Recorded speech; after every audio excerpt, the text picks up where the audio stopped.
You know, I've always thought Steyr was the most underrated polymer gun maker on the market today, and now they might be moving up to become the most underrated all-metal gun maker on the market today.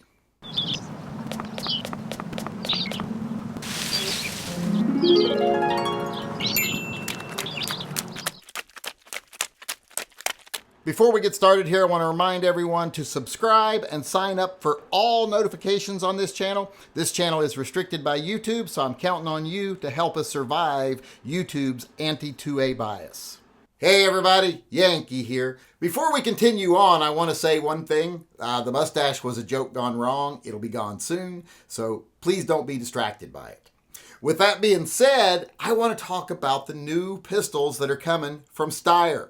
They are releasing 5 new all-metal guns. These guns will have steel slides and aluminum frames, and they're going to be broken into 2 different categories. There's 5 guns, there's 2 categories, the ATD and the ATC.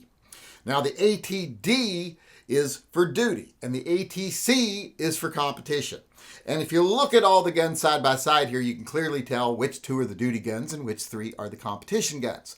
The duty guns have the aluminum frames, and the slides are finished along with the frames in the standard black. And the competition guns are finished in a silver finish on both the slide and the frame also. So you can tell the difference just from looking at them because of the size and the way the competition guns are set up and cut, and also the color. So that kind of distinguishes between the 2. Now, are these something groundbreakingly new? Well, no. If you look at these guns closely and you pay attention to other manufacturers, you're probably going to see that these are pretty much AREX guns. Now done for Steyr. Upgraded a little bit. Probably done a little nicer. And since they're going to have the Steyr name on them, and Steyr does own AREX, by the way, I assume that they've just kind of pumped these guns up a little bit for Steyr. But you know what? I think this is awesome because there's 2 things I think are wrong with the gun market nowadays. Too many polymer guns and too many striker-fired guns. Now, unfortunately, there's a third thing too many 9mm guns, but these guns are 9mm. I hope they will offer them in 40, but right now they're 9mm. But they are not striker-fired, and they're not polymer. They have an aluminum frame, like I said, and they are hammer-fired pistols. Now, they do have a manual safety. That's one thing I don't like about this gun is it's got the manual safety, but that's a personal concern because a lot of people want the manual safety, and I would assume that it allows you to carry cocked and locked with this gun. A lot of people want to do that. I don't. I like having a nice double action first pull and then single action pulls after that. I like trusting my safety to a heavy trigger and keeping my finger off of it rather than I do a manual safety that I have to remember to remove when I go to use the gun. But like I said, otherwise, I think these are really a nice step forward in the right direction for Steyr. Now, I'm not saying anything bad about their polymer guns. As far as striker-fired polymer guns go, I like the Steyrs. Like them a lot. I think they're incredibly underrated, but I would love to see the gun market moving more towards more hammer-fired guns and more all-metal guns. So this, like I said, these guns right here, this collaboration with AREX to bring these guns to a bigger market, I think it's a very positive thing. Plus, I think they're kind of attractive guns. I think they look good. Like I said, other than the manual safety, I think they look good, but they're decent-looking guns. I always thought the AREXs were good-looking, and I always kind of crapped on the AREXs at first because I thought they were trying to be SIG Sauers, and I was like, these are not a SIG Sauer.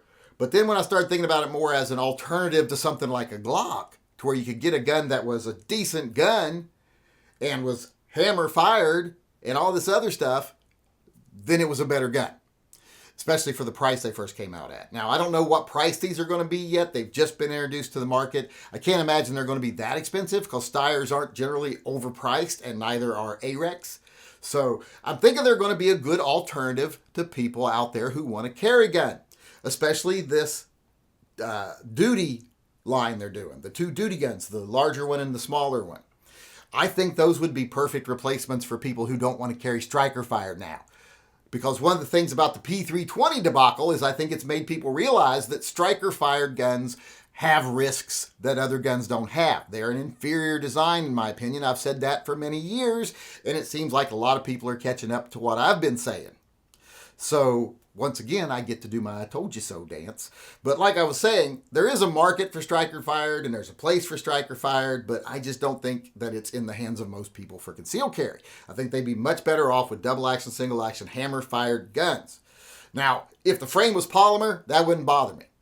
Now, in these guns, the duty guns, because that's one thing I think they should do with this. That's what I'd like to see next from Steyr. I'd like them to do the ATDs, but with polymer frames. Maybe a version with the safety, maybe a version without the safety. If they did that, that would be great. Because, I mean, look at this gun. Well, my first thought when I look at it is SIG Sauer. If SIG had done this gun right here with a polymer frame, well, that's what the P320s should have been from the beginning. It's what the P250s should have evolved into instead of going to the striker-fired mechanism. I know that's cheaper for manufacturers, but it's just not as good a gun. So I like seeing these. And right now with the aluminum frame, I actually like them better because I'm not a big fan of striker. But there's some people, or polymer, I should say. I'm not a fan of strikers either, but polymers is what I'm meaning here. But I know a lot of people are going to want their polymer guns, no matter what. They just want to stick to polymer. They're like, I like the way it's lighter. I like the feel of it, blah, blah, blah. Like I don't have grip panels. You know, so there's going to be people that want polymer guns. But I would like to see some more hammer-fired polymer guns. So if Steyr would make this ATD in a polymer frame, I think that would be the gun that the SIG P320 should have been all along. And I think there'd be a good market for that. So I'm hoping they will do that. So the things I hope they do with this line is I hope they offer the ATD in a polymer frame. And I hope they offer all of them in a 40, or better yet, a 10 millimeter. Wouldn't that be great? And I do hope they start to offer some without the manual safety. Now, one thing I will have to check about the manual safety that I don't know yet, and someone else may know because they've got their hands on them. I'm not in the loop for that. If the manual safety cannot be engaged while the hammer's down, well, then I don't mind the manual safety. It's fine. That's like a CZ safety. When the hammer's down, you got it in double action. You can't accidentally put the safety on. Hammer has to be back for the safety to go on. If the Steyr is the same, which if the AREX is the same, I'm betting the Steyr will be, well, then I don't mind the manual safety, so they can leave it on there. It's another thing that you can use if you want to, and you don't have to use if you don't. It's like having lane keep assist on your car. You can turn it off or you can turn it on. Doesn't hurt you it being there, but if you want it, it's there. So as long as that safety doesn't engage when the hammer's forward, I'm okay with it being there. So my big things I would want is to have these offered in a better caliber than 9mm, because that's one of the trinity of problems in the gun community right now. Like I said, polymer, striker, and 9mm. So this gets rid of the polymer and the striker, and hopefully they'll get rid of it just being in 9mm. Then it'd be a great gun. And then if they offered it in polymer, that would be a great alternative to people who want polymer guns, to these striker-fired guns like Glocks and SIGs. Like I said, this has the potential to be the gun SIG Sauer should have made, but right now, it's still a really good step forward for Steyr, and I hope it brings Steyr more towards the forefront of manufacturers when people talk about carry guns, because I think they've been making some really good guns for a very long time. I just don't think they've got the attention they deserve, and maybe with these new guns, that might change.